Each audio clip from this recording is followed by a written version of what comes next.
Hola, ¿cómo están? Bueno, espero que todos y todas estén muy bien. El contenido de hoy, lo que vamos a discutir hoy día en la cápsula de hoy es esencialmente el caso continuo, la descripción del espacio de probabilidad del caso continuo. Y esta es como la clase introductoria, así que vamos a presentar las cosas más conceptuales, ¿ya? En esta cápsula, y en las siguientes cápsulas vamos a enfocarnos a las cosas más computacionales, que son un poco las cosas más prácticas. Pero evidentemente para poder hacer uso de los aspectos computacionales y las cosas prácticas, para mí es súper importante que se entiendan algunos conceptos que son bastante fundamentales y esenciales para poder después hacer el cálculo de las probabilidades con cierta naturalidad y sentirse cómodo en ese proceso. Entonces, lo que vamos a discutir en la cápsula hoy día son algunos aspectos de los elementos que constituyen un espacio de probabilidad en el caso continuo.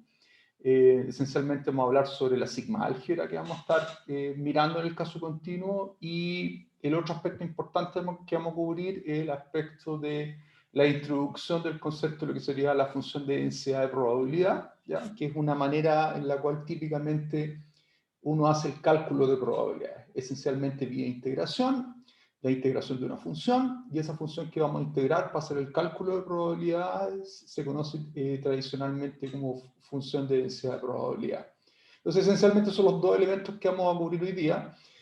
Adicionalmente, esta es una clase conceptual, vamos a introducir algunos conceptos que son un poquito más formales, más matemáticos, más abstractos, que son importantes, como les comenté en las cápsulas iniciales, pero esencialmente no necesariamente el foco del curso, ¿ya? Porque los aspectos más abstractos, más conceptuales, yo los voy a presentar, los voy a introducir, pero esencialmente este curso tiene una dimensión más práctica y más computacional.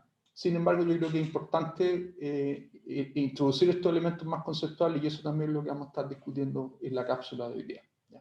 Es un pequeño preámbulo de los aspectos que vamos a estar tocando hoy, ¿ya? Entonces, partamos formalmente con la discusión de hoy, de los elementos que vamos a estar cubriendo. Entonces, esta se llama probabilidad en espacios continuos. Entonces, un poco lo que queremos ver es modelar formalmente el cálculo de probabilidades cuando el experimento aleatorio toma valor en un continuo. Y el espacio de muestreo que tradicionalmente uno mira en el caso continuo, bueno, hay varias posibilidades, pero el caso más emblemático y el que yo creo que le vamos a dar un énfasis importante en este curso es el caso real, ¿ya? Cuando el espacio de muestreo son los reales, ¿ya?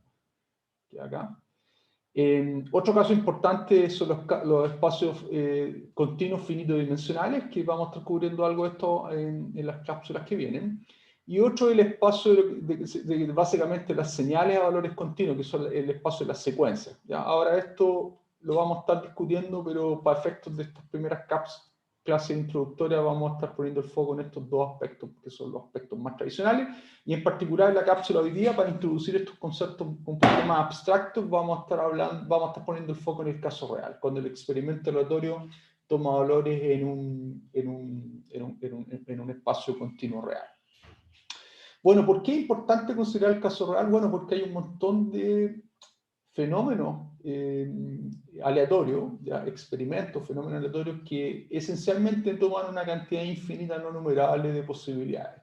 Discutimos en la cápsula introductoria motivacional la idea de este experimento en el cual estamos ejecutando el experimento que era la rueda, ¿cierto? Y que básicamente estamos representando la ejecución de ese experimento como un valor en el intervalo 0,1, ¿ya? Y así hay muchos otros experimentos más, en particular, por ejemplo, uno puede todas las variables que uno mide en un montón de aplicaciones, variables financieras, por ejemplo, variables físicas, por ejemplo, el voltaje de un circuito o la temperatura que mide un sensor. Siempre existe la posibilidad de que uno quiera incorporar aspectos probabilísticos, en el sentido que hay dimensiones de la adquisición de la información que son inciertos. Por ejemplo, un sensor tiene típicamente un ruido de sensor, y ese ruido sensor depende de variables que uno no controla, como la temperatura y cosas por el estilo, y ese ruido esencialmente se repercute en que lo que mide el sensor esencialmente se puede modelar como un experimento aleatorio en un espacio continuo. Por ejemplo, si estamos midiendo una temperatura, sería un valor real positivo.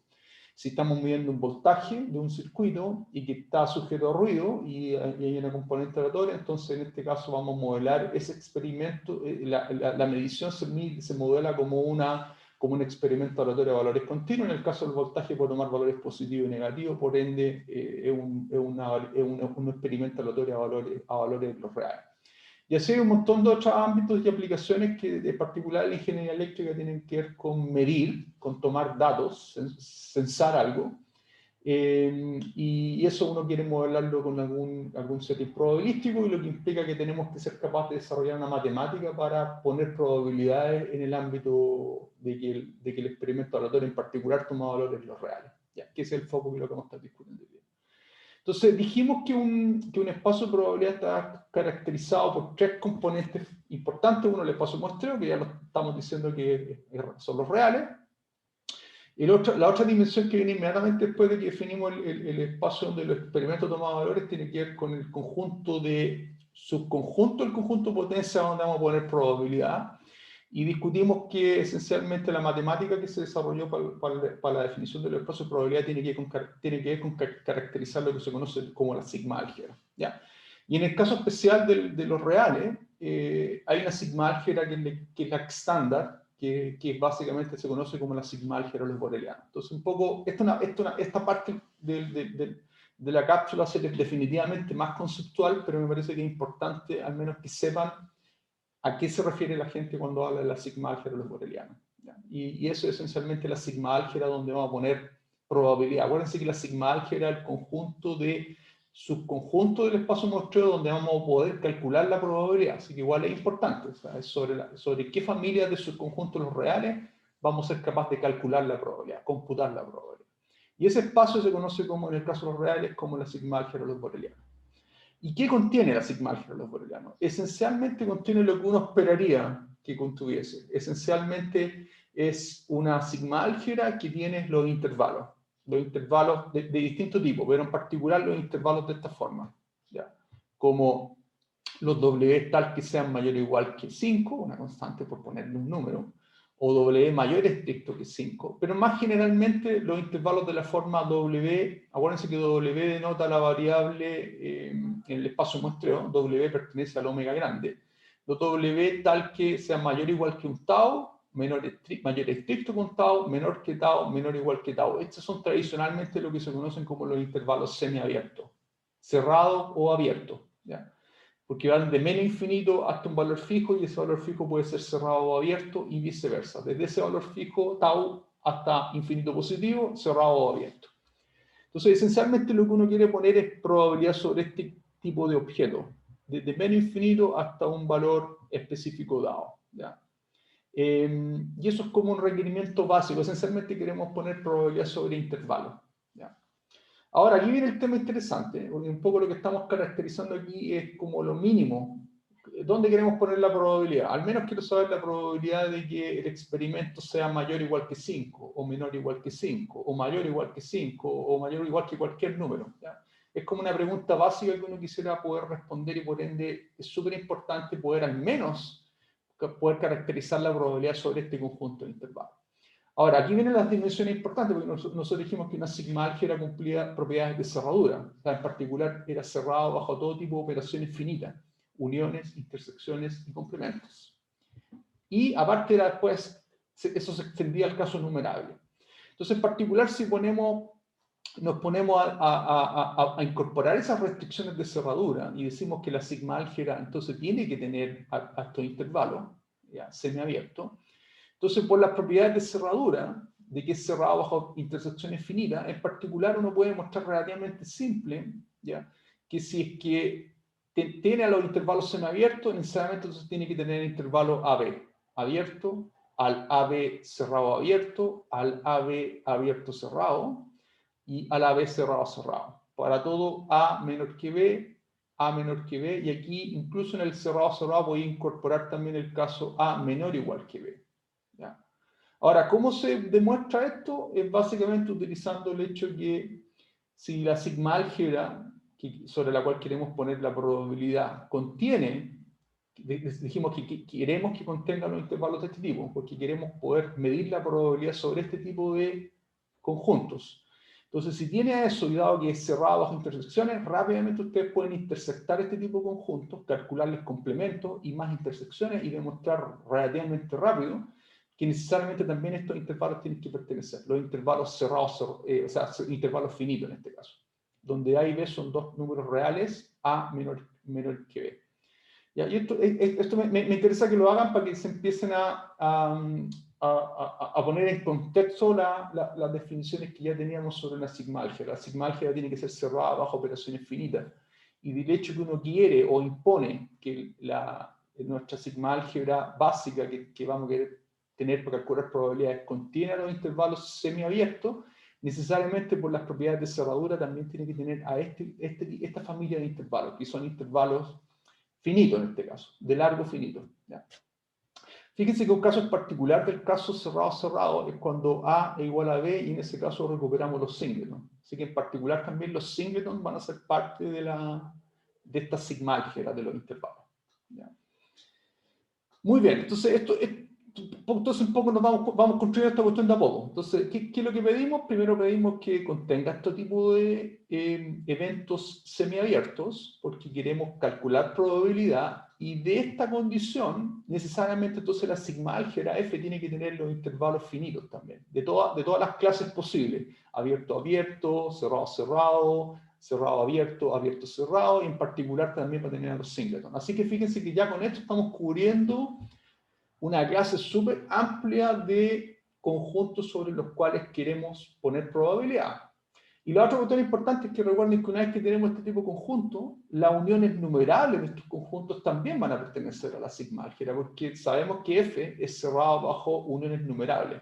Así que también podemos directamente, no está en esta proposición, pero podemos decir rápidamente que la unión numerable de este tipo de conjuntos también tiene que ser un elemento de F. En particular, fíjense que un conjunto que es una colección numerable de singleton también debe ser parte de la sigma álgebra, porque los singletons son parte de la sigma álgebra. Y la unión numerable de singleton entonces tiene que ser parte de la sigma álgebra por el axioma de que la sigma álgebra es cerrada bajo uniones numerables de elementos de la sigma álgebra. ¿Ya?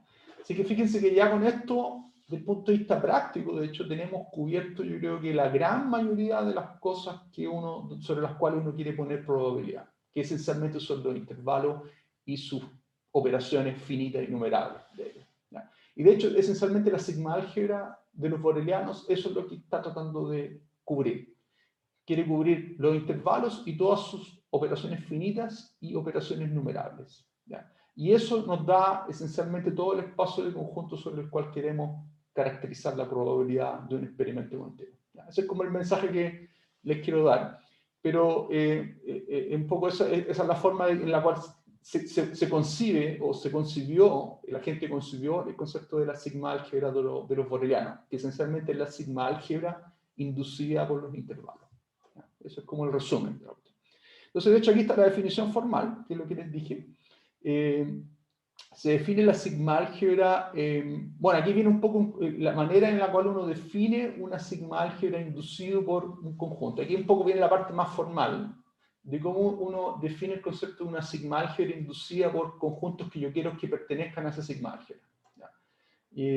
Porque en particular lo que estamos diciendo aquí es que nosotros queremos construir una sigma álgebra que contenga los intervalos y todas sus operaciones, ¿ya?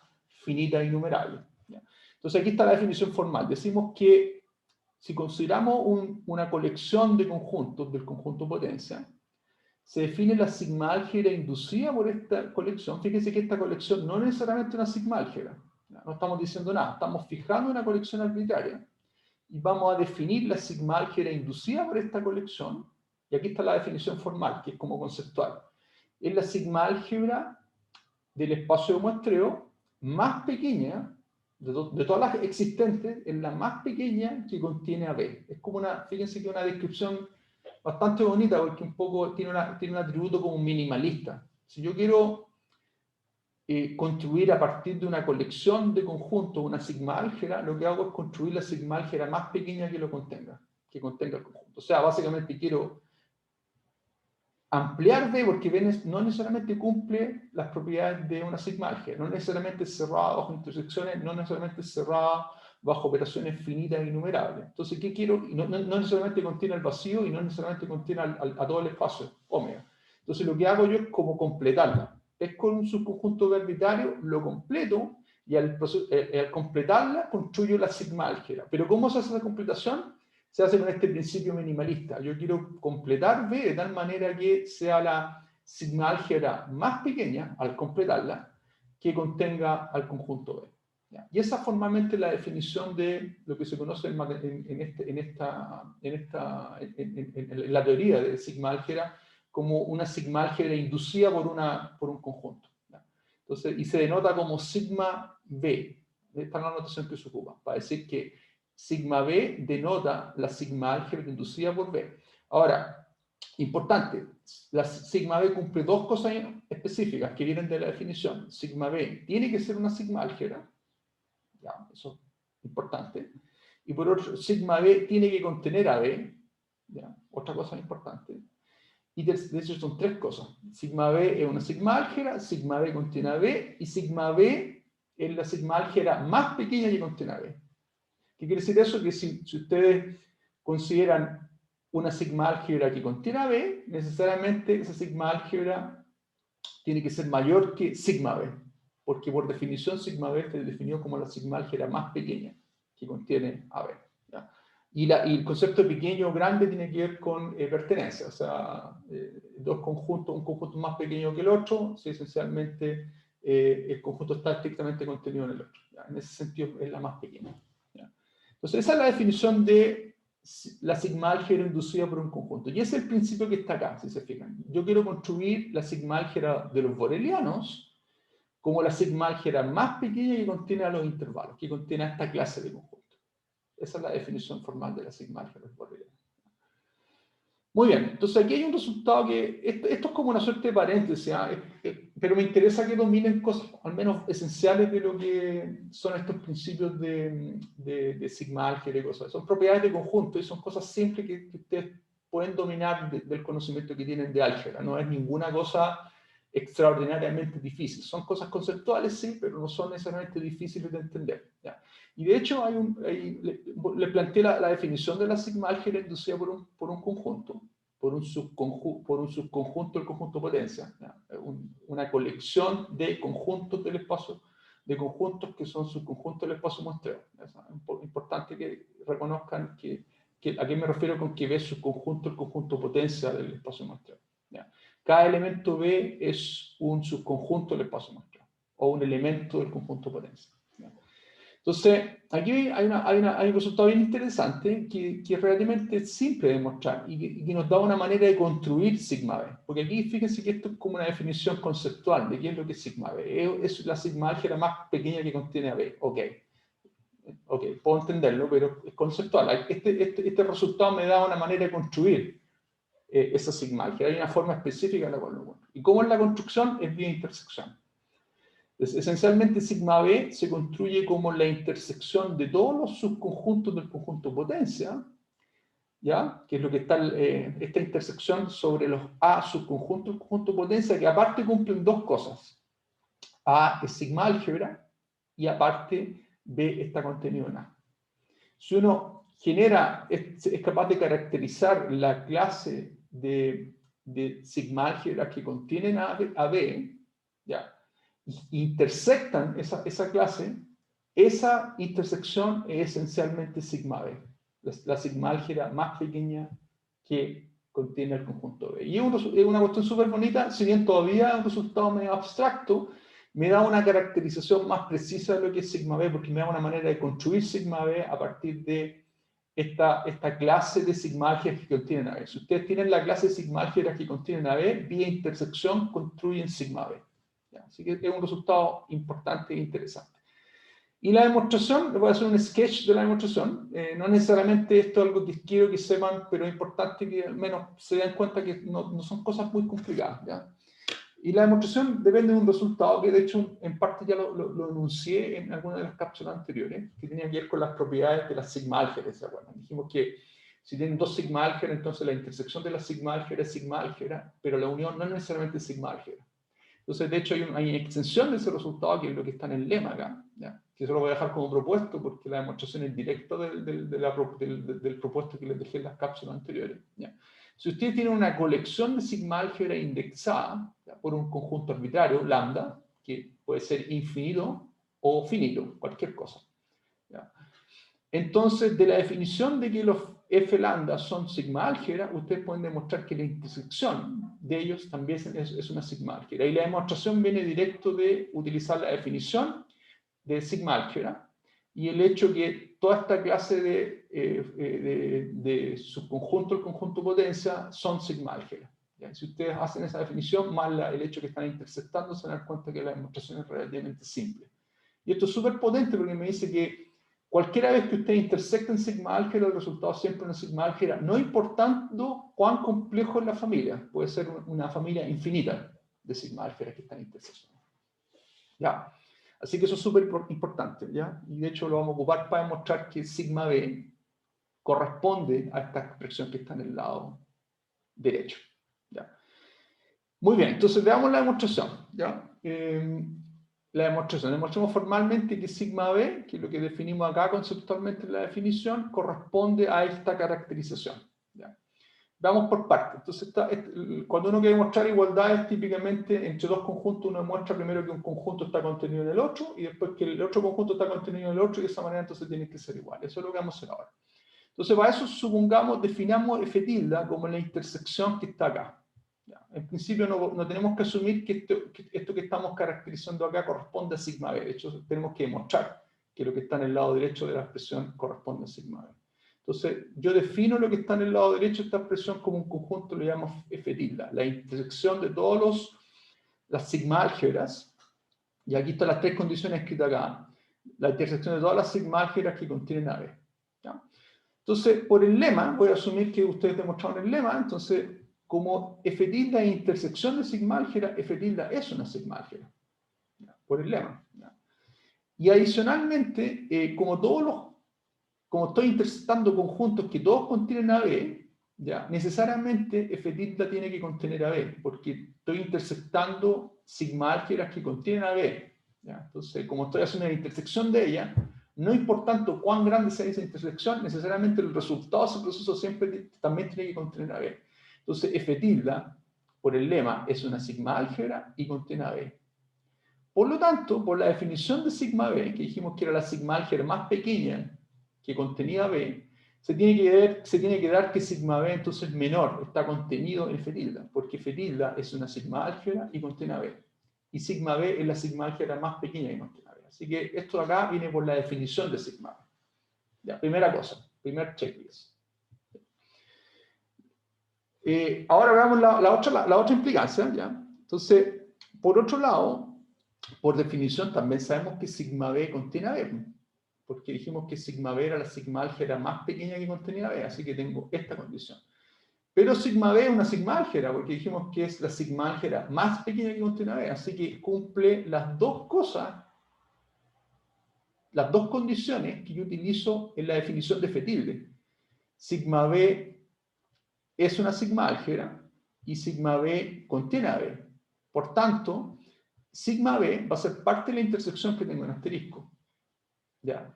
Y como f tilde se obtiene como intersección de sigma b, ¿ya? Necesariamente entonces f tilde tiene que ser más chica en el sentido de inclusión que sigma b, porque sigma b es parte de la intersección. Así que por definición de asterisco, entonces f tilde está contenido en sigma b. Y por ende, entonces, de 1 y 2, sacamos necesariamente que, entonces necesariamente f tilde tiene que ser sigma b, y entonces esa es la caracterización de la sigma álgebra más pequeña que contiene un conjunto. ¿Ya? Esto es un ejercicio conceptual que me interesa que se manejen, porque en realidad es el tipo de cosas que son más bien cosas básicas de álgebra y que es importante que dominen, porque si se fijan, la sigma álgebra de los borelianos se construye con esta definición. Entonces al menos tienes que saber cómo efectivamente uno construye la sigma álgebra de los borelianos. ¿Cómo construimos la sigma álgebra de los borelianos? Queremos construir la sigma álgebra más pequeña que contenga los intervalos de esta forma. ¿Ya? Y esa es la definición formalmente de la sigma álgebra de los borelianos. ¿Ya? Entonces con esto acá está la definición, con esto la definición, la sigma álgebra de los borelianos es la sigma álgebra más pequeña inducida por los intervalos de la forma menos infinito A abierto, menos infinito A cerrado. Bueno, y sabemos que si están estos por intersecciones finitas, no están los intervalos finitos, ya lo discutimos anteriormente. ¿Ya? Para todo A como B menor o igual que B, ¿ya? Y esta es la manera en que tradicionalmente la gente entiende la sigma álgebra boreliana. Es la sigma álgebra inducida por los intervalos. De hecho, esa es la manera en que típicamente la gente se refiere a la sigma álgebra boreliana. ¿Ya? Cuando hablan de la sigma álgebra boreliana, al tiro te dicen, es la sigma álgebra que contiene los intervalos. Listo. ¿Ya? Y en particular vimos que esta familia de conjuntos es súper rica porque esencialmente contiene casi todo lo que uno en la práctica quiere poder calcular. Quiero saber cuál es la probabilidad de que el experimento tome un valor singleton específico. ¿Cuál es la probabilidad de que la temperatura sea 10 grados? ¿Cuál es la probabilidad de que la temperatura sea mayor que 10 grados? ¿Cuál es la probabilidad de que la temperatura esté en un intervalo entre 5 grados y 15 grados? Y uniones de eso, hasta uniones numerables, quiere decir, uniones numerables, de hecho, es una infinidad de posibles conjuntos sobre los cuales uno puede caracterizar la probabilidad. Pero esencialmente lo que nos interesa entonces es calcular probabilidades sobre intervalos, y eso matemáticamente se construye como completar los intervalos de tal manera que el resultado sea una sigma álgebra. Bueno, eso es la sigma álgebra boreliana. Ese es como el resumen, ¿ya? Pero me interesa que al menos se dominen ciertos conceptos básicos, como el concepto de inducir una sigma álgebra a partir de un subconjunto, y cómo a partir de ese resultado uno puede efectivamente construir la sigma álgebra boreliana. ¿Ya? Si alguien está interesado en ese tipo de tema, lo invito con mucho entusiasmo a tomar cursos más formales en esta cuestión que tiene que ver con teoría de la medida, donde formalmente se discuten estas cosas con muchísima más profundidad. ¿Ya? Pero esto es lo que voy a cubrir yo para efectos de discutir lo que vamos a tener que discutir aquí a futuro en el ámbito de las probabilidades en el caso continuo. No me voy a extender más que esta discusión. ¿Ya?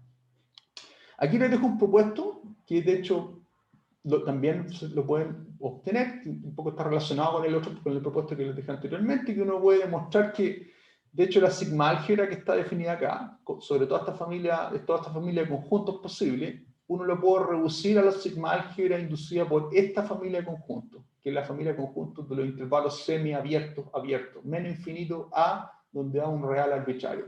Si ustedes inducen sigma de i, o sea, la sigma álgebra inducida por este conjunto, pueden demostrar que esa sigma álgebra es la misma que la sigma álgebra inducida por todos los posibles intervalos que está acá. ¿Ya? Eso es un resultado súper bonito que lo pueden hacer y no es difícil, de hecho. Y tiene que ver con que trabajen sobre la definición de la sigma álgebra inducida. Así que efectivamente para eso les va a servir esta definición, esta caracterización de la sigma álgebra inducida como la intersección de la sigma álgebra que contiene el conjunto. Se van a dar cuenta que esa definición va a ser útil para demostrar este tipo de resultados. Entonces, efectivamente, este resultado mucho más, me da una descripción incluso más minimalista de cómo uno construye la sigma álgebra boreliana. Es la sigma álgebra inducida por esta familia de intervalos. Infinito, menos infinito, cerrado. Menos infinito, disculpen, abierto. Donde hay un real arbitrario. Y esa es como la descripción mínima con la cual uno podría caracterizar la sigma álgebra de los intervalos. ¿Ya? Muy bien, entonces eso es lo que tengo que decir respecto a la sigma álgebra boreliana. Espero haber cubierto un poco los elementos que son más esenciales y para poder hablar de la sigma álgebra boreliana. Si no, siempre va a ser una nebulosa sobre la cual no van a poder saber qué decir. Yo creo que lo mínimo que uno puede decir de la sigma álgebra boreliana es lo que presenté acá, y yo creo que es importante que tengan algún nivel de dominio de eso. ¿Ya? Sin este conocimiento no van a poder, van a sentirse incómodos cuando la gente hable de, oye, estamos trabajando en la probabilidad del continuo, estamos hablando sobre, sobre los intervalos y la sigma álgebra de los intervalos. Esto al menos les da como el piso mínimo para que puedan entender a qué se refieren con eso. ¿Ya? Y es importante, a mi juicio es importante. Muchas veces en cursos de probabilidad introductorio se omiten este tipo de discusiones, pero a mí me parecen importantes. Así que... aparte que les da la posibilidad también de que si alguien está interesado en estos temas, puedan profundizar más, para los cuales hay cursos especializados. El curso de teoría de la medida y cursos que ustedes podrían potencialmente tomar si es que les interesa el tema. Así que lo invito también a la gente que esté interesada en estas cosas a indagar e investigar en estas cosas, ¿ya? Que son bastante más profundas de lo que estamos discutiendo acá. Bueno, entonces una vez caracterizada la sigma álgebra, nos movemos a la probabilidad. Y aquí voy a introducir un concepto súper importante, y es como la manera más directa sobre la cual uno puede hacer cálculo de probabilidades, ¿ya? Y es vía la construcción de una función. ¿ya? En el caso continuo, el cálculo de probabilidades tradicionalmente reduce a mirar una función positiva. Entonces, el cálculo de probabilidad en el caso continuo reduce en la mayoría de los casos a caracterizar una función f de los reales a valores positivos, ¿ya? Tal que sea integrable. ¿Ya? Integrable se refiere a que la integral indefinida, de menos infinito a infinito de la función, esté bien definida, o sea, sea un valor real, ¿ya? Porque esta integral, recuérdense que por ser una integral indefinida puede diverger. Entonces, cuando uno se refiere a integrable, es que esta integral esté bien definida, integre un valor positivo finito, no infinito. ¿Ya?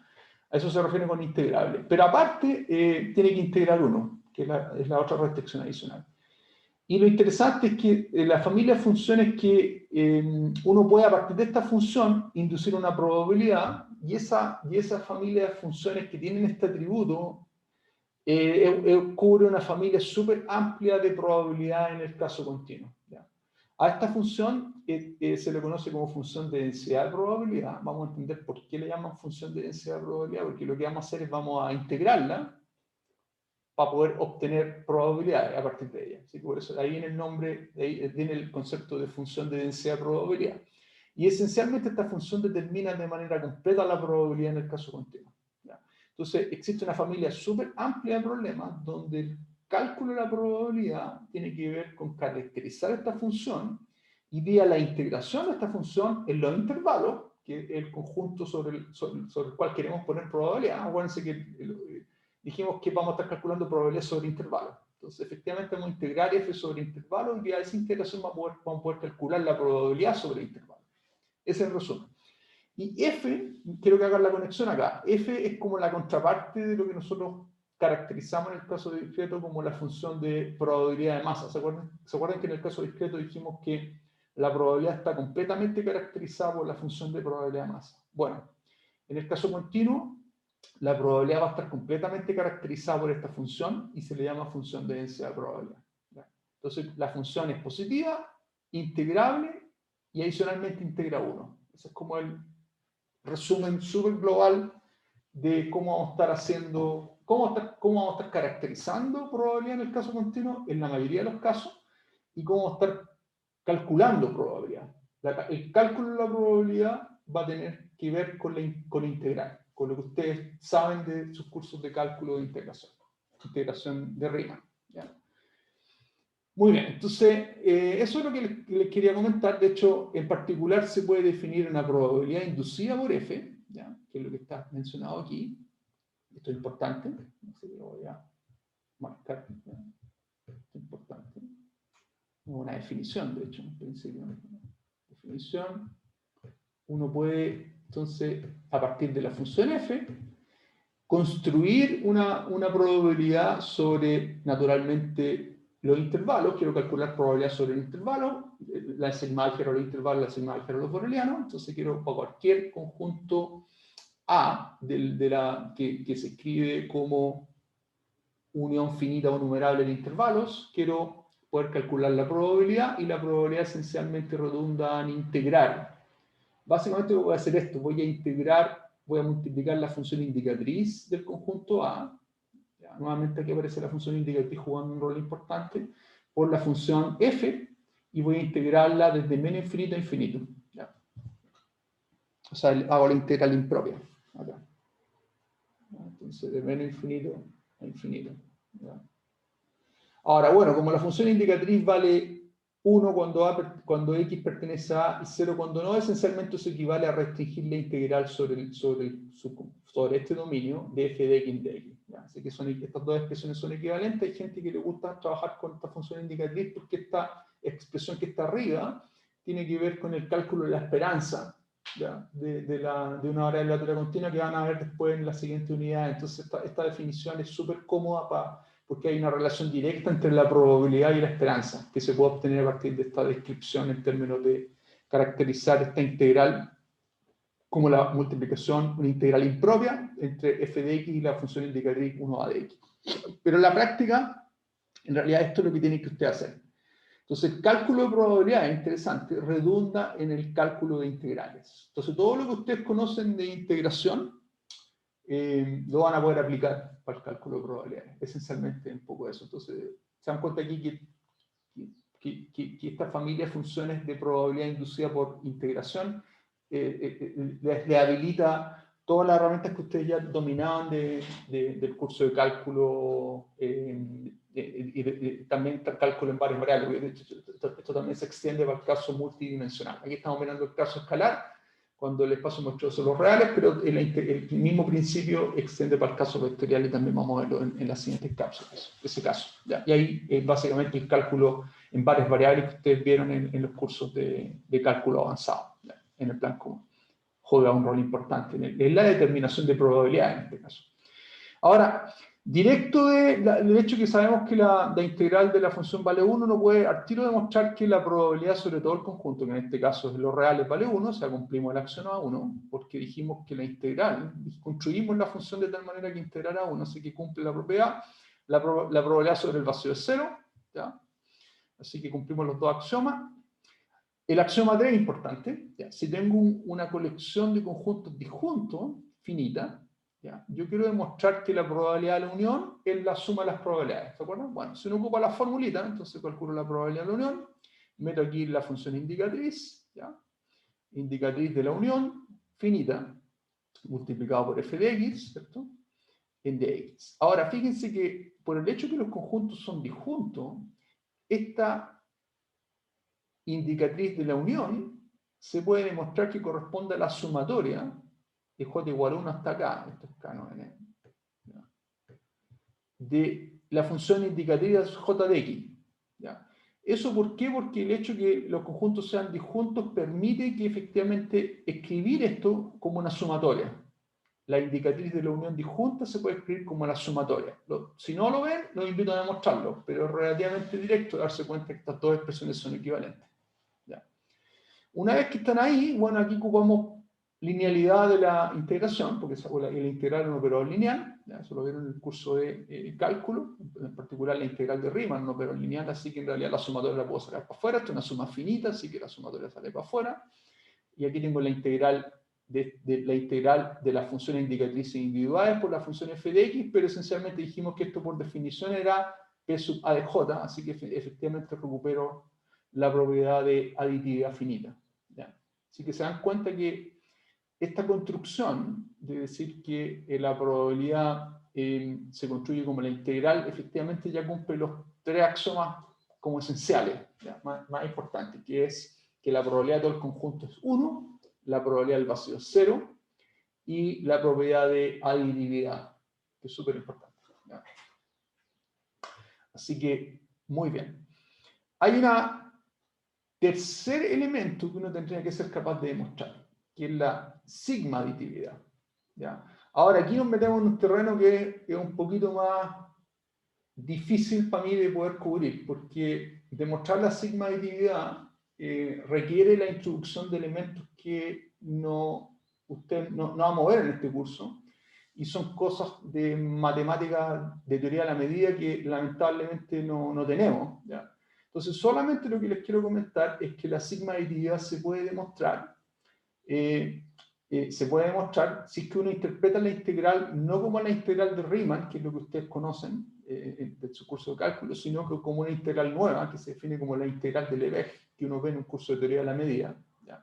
Así que no puedo profundizar más en eso, porque es algo que escapa de los objetivos de este curso, pero efectivamente se usa para demostrar la sigma aditividad en esta construcción. En esta construcción, cuando estábamos diciendo que la probabilidad se construye como la integral de una función.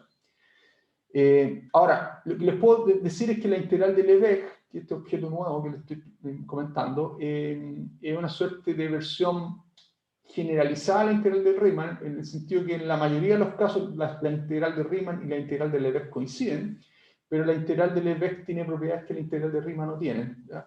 Y se puede extender a casos límites que la integral de Riemann no cumple. Entonces hay unas sutilezas que son más bien teóricas, ¿ya? Que son importantes para la construcción de la teoría, ¿ya?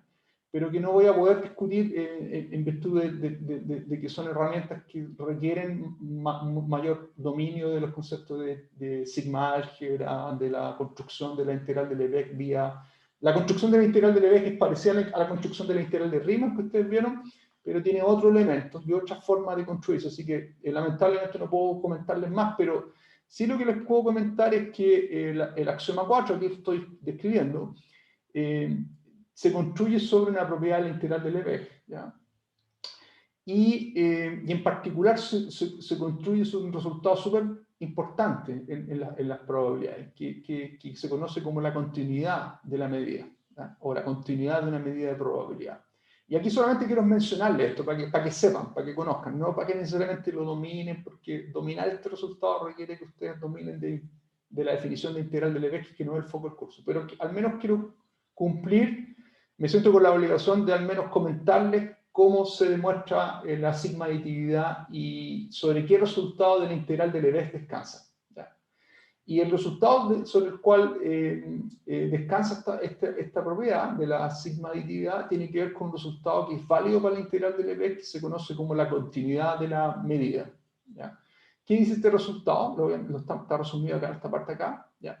Dice que si ustedes tienen una colección de eventos de la sigma álgebra, tal que es monótona, en el sentido de que Fn está contenido en Fn más 1 para todo n más 1, o sea, tengo una secuencia embedida de eventos que van creciendo en este caso.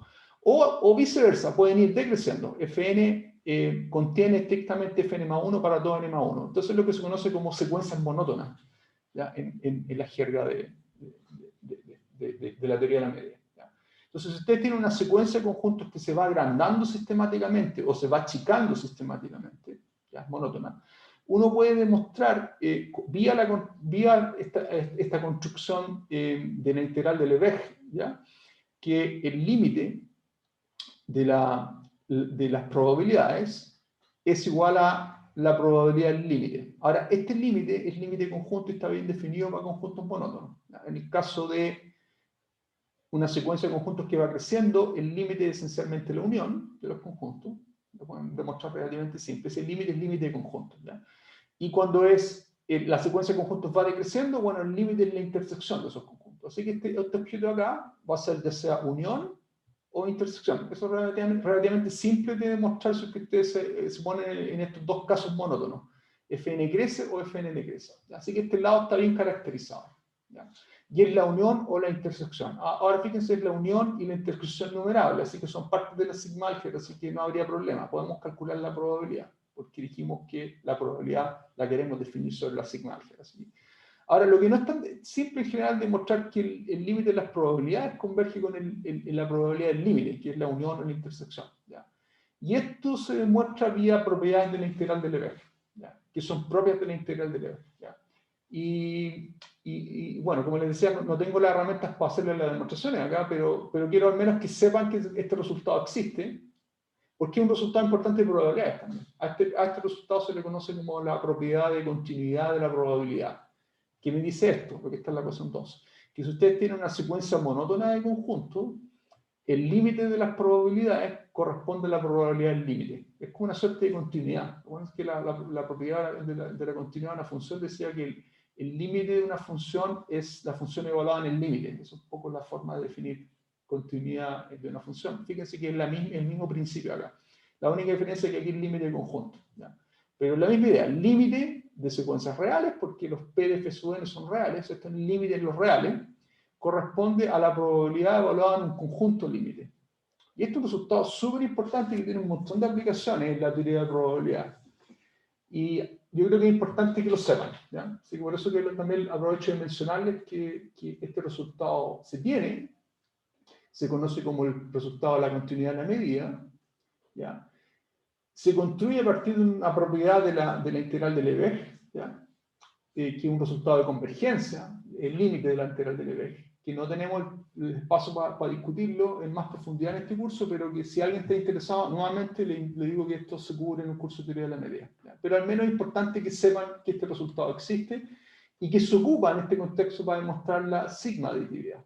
¿Ya? De hecho, el resultado de XQ2, que es válido para la integral de Lebesgue, se utiliza para demostrar que si ustedes tienen una secuencia de conjuntos disjuntos, entonces la probabilidad de la unión disjunta numerable es igual a la suma de las probabilidades. ¿ya? Y eso descansa en este resultado acá que se conoce como la continuidad de la medida, ¿ya? Entonces, importante, resumen de esto, ¿ya? Sé que esta cuestión es complicada porque son herramientas que no estamos viendo en el curso, pero al menos quiero que sepan de a dónde viene. ¿Ya? Viene de definir una integral que se conoce como la integral de Lebesgue. De esta integral uno obtiene este resultado que se conoce como la continuidad de la probabilidad, que es un resultado importante y que lo pueden ocupar. ¿Ya? Así que al menos este resultado lo pueden ocupar. Lo pueden hacer uso de él. Si tienen secuencias monótonas, ustedes pueden asumir que este resultado se tiene. Y se conoce como la propiedad de continuidad de la medida. ¿Ya? Así que eso es importante. ¿Ya? Y la otra cosa importante es que a raíz de X2 uno puede mostrar la sigma aditividad. Así que se dan cuenta que en realidad son dos cosas bien importantes desde el punto de vista del uso de las probabilidades cuando uno construye probabilidades vía integración, que es lo que estamos un poco introduciendo acá en esta parte. ¿Ya? Así que eso es el mensaje que les quiero dar respecto a esto, que la sigmatividad se demuestra y se demuestra por este resultado que se conoce como la continuidad de la media. Eso es el resumen de lo que les quería comentar. Entonces, finalmente quiero concluir diciendo que esta construcción de una probabilidad a partir de una función, donde estamos integrando, nos permite en particular calcular probabilidades sobre intervalos vía integración. ¿Y cómo van a hacer eso? Van a esencialmente pescar la función y van a calcular, por ejemplo, van a poder calcular cuál es la probabilidad que el experimento tome valores en el intervalo menos infinito de x. Bueno, si me dan la función f, lo único que tienen que hacer ustedes es integrar la función f entre menos infinito de x. Y esta integral me da la probabilidad. Entonces es una herramienta súper potente porque con esto, esencialmente lo que estoy diciendo es que todo el cálculo de probabilidad en el caso continuo se reduce a algo que ustedes se manejan muy bien, que es la integración. Y lo único que tienen entonces que poder caracterizar es esta función f, que es la función de densidad de probabilidad. De hecho, a f se le llama función de densidad de probabilidad y es la contraparte de la función de probabilidad masa que discutimos en el caso discreto. También, si consideran un intervalo finito, AB, como está ilustrado en este ejemplito, por ejemplo, aquí estoy ilustrando gráficamente lo que sería la función f de x. ¿Ya? ¿Se acuerdan que en el caso discreto nosotros hablamos de ilustrar gráficamente la función de probabilidad masa, que se mostraba como una gráfica? Aquí igual, ustedes pueden tener una representación gráfica de la probabilidad del problema vía la gráfica de la función de densidad de probabilidad, que es una función positiva y que integra 1. ¿Y cómo entonces obtienen la probabilidad de que el experimento viva entre A y B? Esencialmente lo que hacen es integrar la función en este segmento, en el segmento AB. ¿Ya? Y eso lo pueden hacer para cualquier AB que ustedes consideren arbitrario. Esencialmente el cálculo de probabilidad entonces tiene que ver con el cálculo de la área bajo la curva que determina la función f. ¿Ya? Así que ese es como el resumen. Bueno, y a f se le conoce como la función de densidad de probabilidad. Entonces, ese es el mensaje que quería discutir hoy día. Entonces, por un lado, discutimos dos cosas importantes en el ámbito del caso continuo. Discutimos la familia de subconjuntos sobre los cuales vamos a querer poner probabilidad, que son los intervalos, y a raíz de eso, la introducción de este concepto de la sigma álgebra de los borelianos, que es una cuestión más bien conceptual, pero importante que manejen. ¿Ya? Y el otro elemento importante que discutimos es básicamente cuál es la semilla sobre la cual vamos a estar calculando las probabilidades. Y la semilla es esta función f positiva, integrable, que integra 1, y que vía la integración de esa función en intervalos vamos a poder calcular probabilidades. ¿Ya? Ahora, esa no es la única forma en la cual vamos a calcular probabilidad en el caso continuo, pero es una familia de problemas súper amplia y bien rica, que se conocen como las funciones que tienen básicamente las probabilidades que tienen asociadas a una función de densidad de probabilidad. Y en muchos problemas que vean a nivel de la ingeniería del uso de esta herramienta, del cálculo de probabilidad en el caso continuo, se van a dar cuenta que la gran mayoría tienen que ver con cálculos integrales sobre funciones. Una clase importante de esas funciones son las funciones gaussianas, ¿ya? Donde la función f tiene una forma gaussiana, exponencial, la vamos a ver en las próximas cápsulas. También están las funciones exponenciales, y en la familia la función de distribución uniforme en un intervalo. Hay un montón de ejemplos emblemáticos de este tipo de construcción y que son extremadamente útiles. Yo diría que son como el 95% de los casos uno modela el cálculo de probabilidades en el caso continuo vía la integración de funciones f de este tipo. Así que ocupamos cubrir suficiente terreno con esta descripción. Entonces, las próximas cápsulas lo que vamos a hacer es poner el foco en el cálculo de las integraciones y mirar ciertas clases de funciones f, importantes y emblemáticas, y algunos ejemplos del cálculo de integración y el cálculo de probabilidad vía la integración. Así que, hasta la próxima, que estén bien.